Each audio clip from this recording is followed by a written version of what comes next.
हर हर महादेव सभी को। आज संडे का दिन है, रविवार का दिन है और संडे का दिन हमारा पूरा काम करते हैं निकल जाता है। ये सभी के साथ है, मेरे साथ ही नहीं, सभी नौकरी पेशा वाले जितने भी लोग हैं सबके साथ यही होता है। तो आज रविवार है और महादेव का जो बहुत अच्छे से हम उनको स्नान आदि करा पाते हैं वो संडे को ही मैं करवा पाता हूँ, क्योंकि और दिन हमारा ऑफिस होता है, वर्क होता है, तो उतना टाइम नहीं मिल पाता है।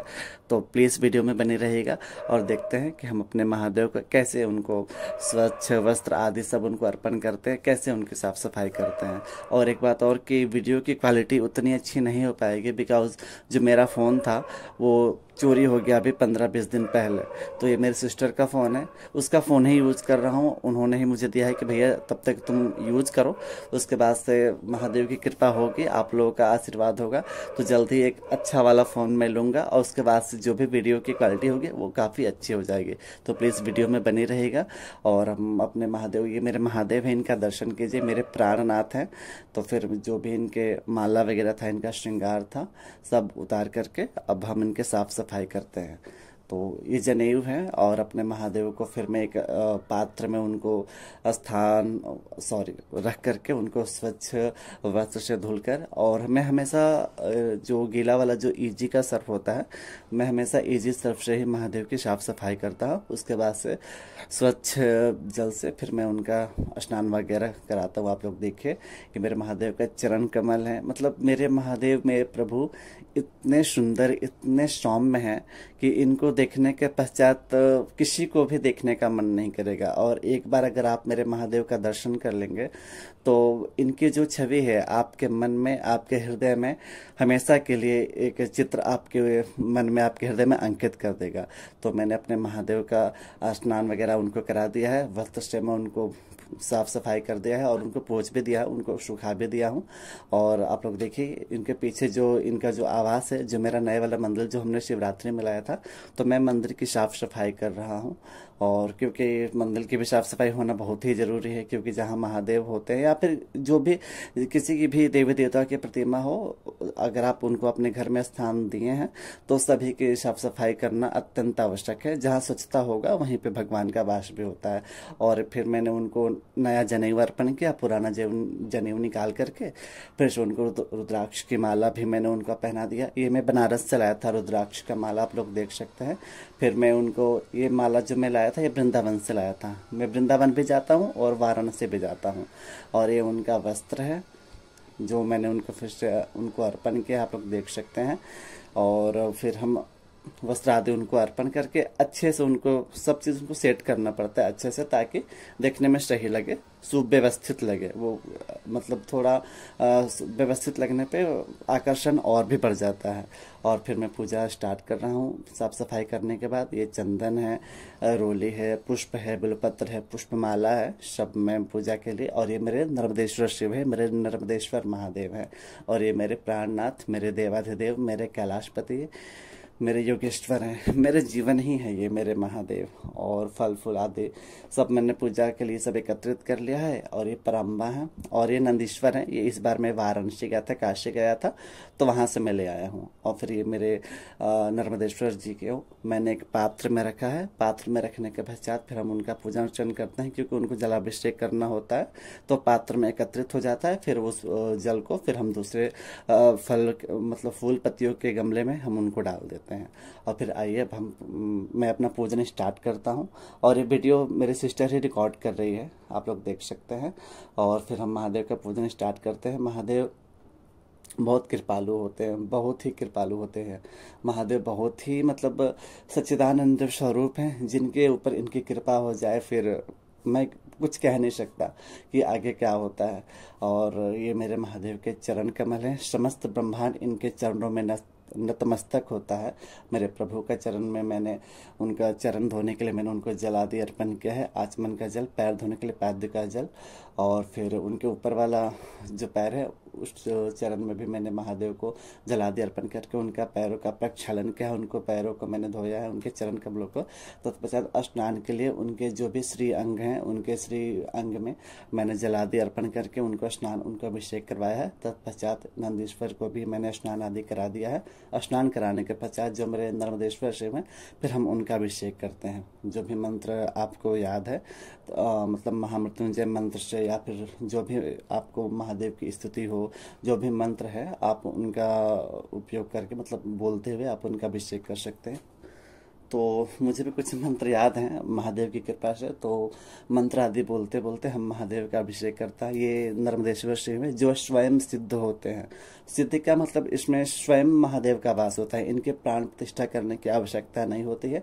आप ऐसे ही लाकर महादेव का आप अपने घर में उनको रख सकते हैं, उनका पूजन आदि कर सकते हैं। बहुत कृपा होगी। जीवन में जितने भी कष्ट आदि हैं सबको महादेव अवश्य हरते हैं, हरेंगे ही हरेंगे, क्योंकि महादेव जितने कृपालु हैं उतने कृपालु इस जगत में कोई नहीं होता है। फिर मैंने अपने नर्मदेश्वर शिव को स्नान आदि कराकर अभिषेक कराकर उनके ऊपर मैं ओम आदि जो अष्टगंध का जो चंदन होता है उस चंदन से ही मैं महादेव का श्रृंगार करता हूँ। ओम लिखता हूँ, त्रिपुंड बनाता हूँ, श्री राम उनके ऊपर अंकित करता हूँ, क्योंकि श्री राम के आराध्य महादेव हैं और मेरे महादेव का आराध्य श्री राम है। ये दोनों एक दूसरे के पूरक है। हरि और हर में तनिक मात्र भी भेद नहीं है, दोनों एक ही हैं और दोनों का ही पूजन करने से दोनों की ही कृपा प्राप्त होती है।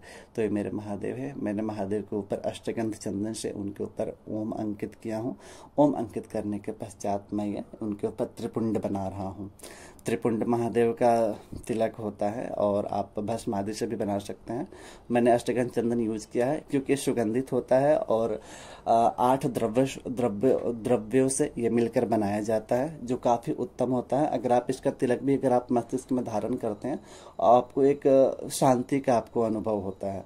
तो आप लोग भी इसको धारण कर सकते हैं और देवी देवताओं को तो ये अत्यंत प्रिय होता है। तो मैंने महादेव का श्रृंगार आदि करके उनको मैंने जलहरी उनके जो भी उनके आसन के ऊपर मैंने उनको रख दिया। फिर अपने महादेव का फिर मैंने चंदन से उनके चरणों में तिलक किया हूँ। तिलक करने के पश्चात अपने महादेव को के चरणों में बिलपत्र आदि अर्पण किया हूँ। बिलपत्र मार्केट से हमेशा मिल जाता है यहाँ पे। और ये मेरे नंदीश्वर है, इनको भी मैंने तिलक आदि किया है। और जो शिवलिंग का जो जलहरी होता है वो शक्ति की स्वरूपा माना जाता है, क्या वो है ही। तो उनके ऊपर भी तिलक आदि करके पुष्प आदि अर्पण करना चाहिए। फिर मैंने महादेव के चरणों में बिलपत्र अर्पित किया हूँ। नर्मदेश्वर महादेव के ऊपर बिलपत्र अर्पण किया हूँ। फिर अपने महादेव को मैंने पुष्पों की माला, ये मैं मार्केट से लाता हूँ, मैं बना नहीं पाता हूँ क्योंकि यहाँ उतना फूल ही उपलब्ध नहीं हो पाता है। तो डेली मैं मार्केट से फूल और फूल माला लेकर आता हूँ और वही अपने महादेव का पूजन में उपयोग करता हूँ। फिर महादेव को पुष्प आदि अर्पण करने के बाद उनके चरणों में भी पुष्पांजलि दिया हूँ, क्योंकि सर्वप्रथम जो भी पुष्प बिलपत्र आदि होते हैं वो चरण से ही स्टार्ट करनी चाहिए। पहले चरणों की पूजा होती है, तत्पश्चात आप अन्य श्रीअंगों का भी पूजन आदि कर सकते हैं। तो चरणों में पुष्प आदि अर्पण करने के बाद फिर महादेव के और जितने भी श्रीअंग हैं सारे श्रीअंगों में पुष्प आदि अर्पण करके उनका श्रृंगार कर दिया हूँ। क्योंकि महादेव का श्रृंगार होने पे मेरे महादेव बहुत भव्य लगते हैं, मतलब बहुत ही भव्य। मैं दिखाऊंगा आप लोगों को आगे, प्लीज़ वीडियो में बने रहिएगा। और फिर मैंने अपने महादेव को सेव एप्पल का मैंने आज भोग लगाया और भगवती को भी मैंने मतलब दोनों शिव और शक्ति दोनों का भोग में प्रतिदिन लगाता हूँ। और ये मेरा मंदिर है और ये मेरे महादेव है। भोग आदि स्तुति आदि करने के पश्चात मैं उनका आरती कर रहा हूँ, आप लोग देख सकते हैं। आरती भोग आदि अर्पण करने के बाद, स्तुति आदि करने के बाद आरती अवश्य करनी चाहिए, क्योंकि आरती करने से पूजा पूर्ण होती है, पूजा का फल प्राप्त होता है। आपकी जो भी कामनाएं हैं महादेव अवश्य पूर्ण करते हैं, या जिनके भी आप पूजन अर्चन ध्यान आदि करते हैं, आरती करने से पूजा पूर्ण होती है और भगवान की असीम कृपा, उनकी असीम अनुभूति, उनकी असीम अनुकंपा प्राप्त होती है।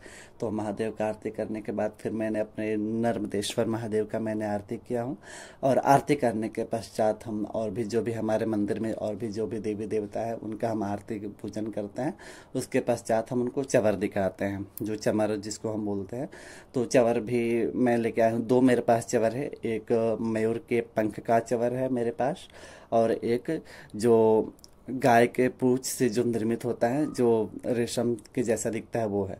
तो फिर मैंने अपने महादेव को चवर आदि दिखाया हूँ। चवर दिखाने के पश्चात अपने महादेव से एक और चवर जो मेरे पास उपलब्ध है वो चवर भी मैंने अपने महादेव को दिखाया हूँ। चवर से भगवान अत्यंत प्रसन्न होते हैं, उनकी कृपा प्राप्त होती है। तो आरती करने के पश्चात अवश्य भगवान को चवर दिखानी चाहिए। और ये मेरे महादेव है, आप लोग देख सकते हैं मैं महादेव को चवर दिखा रहा हूँ। और मेरे महादेव कितने सुंदर, कितने प्रसन्न मुद्रा में और कितने भव्य मेरे महादेव दिखते हैं, मैं आपसे क्या बताऊँ। वो वाली फ़ोन होता तो उस फ़ोन से जो भी वीडियो बनता है वो बहुत ही अच्छा बनता है, लेकिन अब देखते हैं कब तक मैं फ़ोन ले पाऊँगा। और फिर मैं जो मयूर के पंख है, उस पंख से जो निर्मित चवर होता है, वो चवर मैं महादेव को दिखा रहा हूँ। चवर दिखाने के पश्चात जो भी क्षमा प्रार्थना अगर आपको याद है तो उससे, या फिर आप अपनी भाषा में जो भी क्षमा याचना आपको पता हो, आप क्षमा मांग सकते हैं। या फिर जैसे भी आपको लगे कि नॉर्मल भाषा में भी आप क्षमा मांग सकते हैं। क्षमा प्रार्थना करने से पूजा पूर्ण होती है।